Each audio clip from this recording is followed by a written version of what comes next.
আসসালামু আলাইকুম সুপ্রিয় দর্শক, স্বাগত জানাচ্ছি আপডেট নিউজ লালমনিরহাট অনলাইন সংবাদে। প্রিয় দর্শক, প্রতিদিনের মতো লালমনিরহাট জেলা থেকে সংগৃহীত আজকের লালমনিরহাট জেলার এখনকার সর্বশেষ প্রধান আপডেট সংবাদটি আপনাদেরকে জানাতে আপডেট নিউজ লালমনিরহাট অনলাইনে আরো একবার সরাসরি সংযুক্ত হলাম। আমি আনিসুল ইসলাম রাজীব আপনাদের সাথে। প্রিয় দর্শক, চলুন দেখে আসা যাক আপডেট নিউজ লালমনিরহাট অনলাইন অনুসন্ধানী নিউজ টিমের আজকের এখনকার সংগৃহীত লালমনিরহাট জেলার সর্বশেষ প্রধান আপডেট সংবাদটি।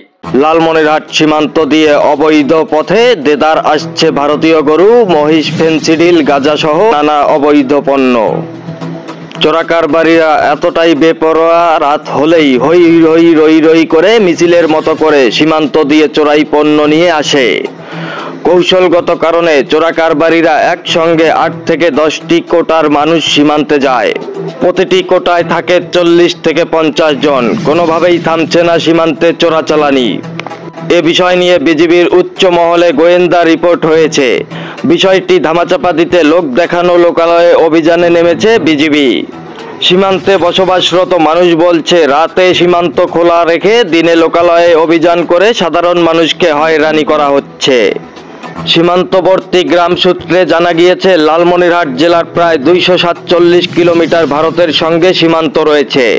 এই সীমান্ত প্রতিরক্ষার দায়িত্ব পালন করছে লালমনিরহাট 15 বিজিবি, রংপুর 51 বিজিবি ও রংপুর 61 বিজিবি তিস্তা 2।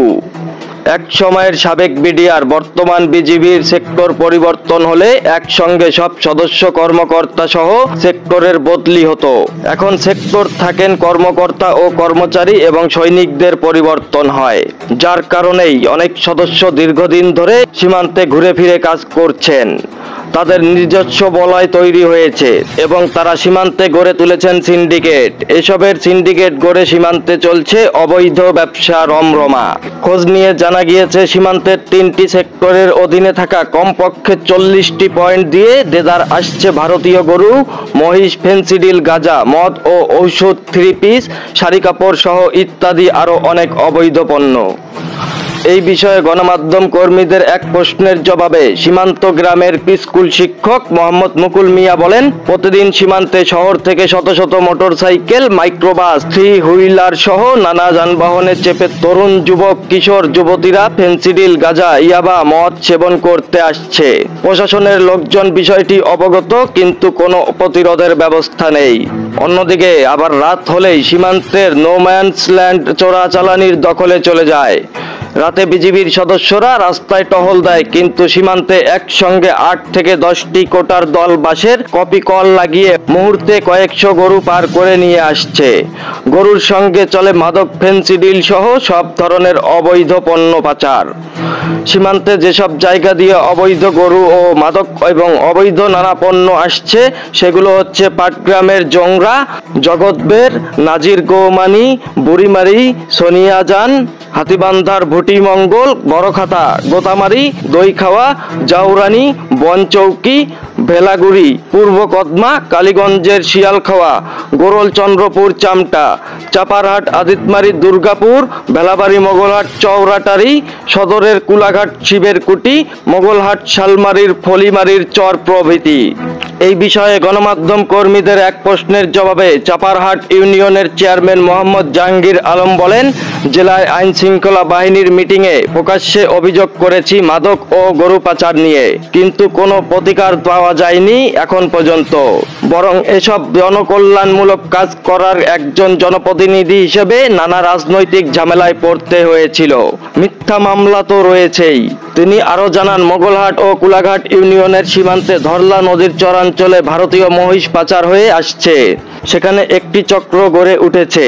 এমনকি বিজিবির কুলাঘাট বিশেষ ক্যাম্পের কিছু অসৎ সদস্যও জানে। তারা স্পট অভিযান করে কোনো সাফল্য দেখায় না। রহস্যজনক কারণে এমনটি হয়ে থাকে। অভিযোগ রয়েছে, সীমান্ত গ্রামের প্রতিটি ইউনিয়ন পরিষদের জনপ্রতিনিধি প্রত্যক্ষ ও পরোক্ষভাবে চোরাচালানিকে সহায়তা করে থাকে। বিশেষ করে চৌকিদার, দফাদার ও গ্রাম পুলিশরা, তারাও চোরাচালানির হয়ে কাজ করে বলে আমরা জানতে পেরেছি। ভেলাবাড়ি ও গোরল ইউনিয়নে এমন ঘটনার গ্রাম পুলিশকে আটক করে থানায় সোপর্দের ঘটনাও ঘটেছে। বিজিবি বলছে তারা সাধ্যমতো সীমান্ত প্রতিরক্ষায় দায়িত্ব পালন করে যাচ্ছে।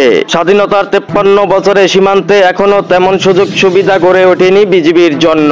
এখনো সীমান্তে বিজিবির বিউপি-2 বিউপিতে দ্রুত যোগাযোগের রাস্তা গড়ে ওঠেনি। তারপরেও গত 7 দিনে 44 লাখ টাকার অবৈধ পণ্য আটক করেছে বিজিবি। গত বৃহস্পতিবার রাতে লালমনিরহাট 15 বিজিবির পক্ষে এক প্রেস বিজ্ঞপ্তির মাধ্যমে এই তথ্য জানানো হয়। 19 ডিসেম্বর থেকে 25 ডিসেম্বর পর্যন্ত 7 দিনে চোরাই পণ্য ও মাদক উদ্ধারের এই সফলতা। আরেকদিকে লালমনিরহাট ব্যাটালিয়নের 15 বিজিবি ঝাউরানি, দিঘলটারি, গোরখমণ্ডল, কুলাঘাট বিশেষ ক্যাম্প, রামখানা ও অনন্তপুর বিউপির আওতাধীন সীমান্ত থেকে 255 বোতল ভারতীয় ফেন্সিডিল, 57 বোতল ভারতীয় স্কাপ সিরাপ, 1 বোতল ভারতীয় মদ ও 31 কেজি গাঁজাসহ 2 জনকে আটক করা হয়েছে। কুলাঘাট বিশেষ ক্যাম্প 40 লাখ টাকা মূল্যের ভারতীয় শাড়ি, 3 পিস প্যান্টের থান কাপড় ও ভারতীয় প্রসাধনী সামগ্রী এবং কাশীপুর ও অনন্তপুর বিউপির সীমান্ত থেকে 10,000 টাকা মূল্যের 74.5 কেজি ভারতীয় চিনি, বালারহাট বিউপির সীমান্ত থেকে 50,000 টাকা মূল্যের একটি ভারতীয় গরু, দিঘলটারি ও অনন্তপুর বিউপির সীমান্ত থেকে 1,01,000 টাকা মূল্যের ভারতীয় জিরা ও ধান আটক করা হয়েছে। আরেকদিকে লালমনিরহাট ব্যাটালিয়ন 15 বিজিবি এর অধিনায়ক লে colonel Mohammad Shakil Ahmed update news Lalmonirhat online অনুসন্ধানী টিমকে বলেন, মাদকদ্রব্য ও চোরাচালানি মালামাল উদ্ধার অভিযান অব্যাহত রয়েছে। সীমান্তে নানা সীমাবদ্ধতার কথাও তিনি স্বীকার করেন। দেশের বর্তমান পরিস্থিতিতে আইন শৃঙ্খলা রক্ষায়ও বিজিবির বিশাল সংখ্যক সদস্য কাজ করছে বলেও জানান তিনি। তারপরেও সীমান্তে মাদক পাচার ও চোরাচালান বন্ধে বিজিবি কঠোর অবস্থানে রয়েছে এবং ভবিষ্যতে এই ধারা অব্যাহত থাকবে বলেও জানান তিনি। Anisul Islam Rajib, update news, online desk, Lalmonirhat. Viewers, এই ছিল লালমনিরহাট জেলা থেকে সংগৃহীত আপডেট নিউজ লালমনিরহাট অনলাইন অনুসন্ধানী নিউজ টিমের আজকের এখনকার সর্বশেষ প্রধান আপডেট সংবাদ। আমাদের পরবর্তী সংবাদ দেখার আমন্ত্রণ জানিয়ে আজকের মতো এখানেই শেষ করছি। ভিউয়ার্স, লালমনিরহাটের সর্বশেষ প্রধান আপডেট সংবাদ সবার আগে আপনাদেরকে জানাতে আবারও সরাসরি সংযুক্ত হব আপডেট নিউজ লালমনিরহাট অনলাইনে। আমি আনিসুল ইসলাম রাজীব। ততক্ষণ পর্যন্ত ভালো থাকুন, সুস্থ থাকুন। লালমনিরহাট জেলার সর্বশেষ প্রধান আপডেট সংবাদ সবার আগে জানতে লাইক, কমেন্ট, শেয়ার, ফলো এবং সাবস্ক্রাইব করে আপডেট নিউজ লালমনিরহাট অনলাইনের সাথে সংযুক্ত থাকুন। ভিউয়ার্স, আমাদের আপডেট নিউজ লালমনিরহাট অনলাইনের সংবাদ ইউটিউবে দেখতে ব্রাউজ করুন youtube/আপডেট নিউজ লালমনিরহাট 9.3। এতক্ষণ আমাদের সাথে থাকার জন্য আরো একবার অশেষ ধন্যবাদ ও কৃতজ্ঞতা প্রকাশ করে এখনকার মতো বিদায় নিচ্ছি। আসসালামু আলাইকুম, খোদা হাফেজ।